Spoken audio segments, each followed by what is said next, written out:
I stand before you today to defend justice. This is also evident. Kami atas nama Aceh Diaspora yang bergabung dengan Aceh Sumatera Kultu, juga bergabung dengan Aceh Sumatera National Liberation Front.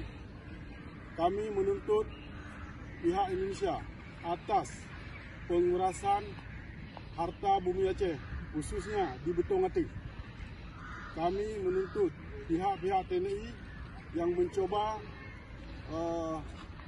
memaksa rakyat jelata untuk pindah di Betong Atik, beserta untuk merusak alam Aceh. Kami mengharap kepada bangsa-bangsa internasional untuk mengadili persoalan yang ada di Aceh dan memaksa kehendaknya melalui militeristik. Free Aceh, free Aceh, free Papua, free Papua, free Maluku. Free Maluku. Mr. President, members of the court, the hope is on this court.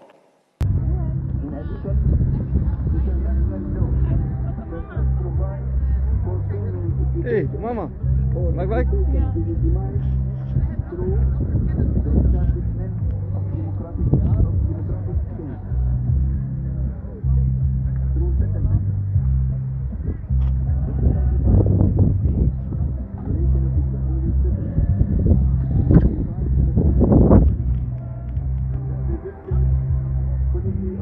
Thank you.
Ja, gelijk.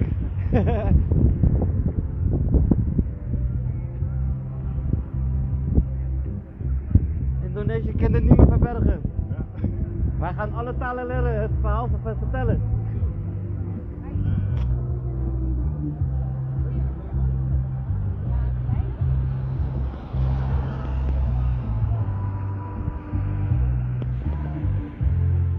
حي على الصلاة.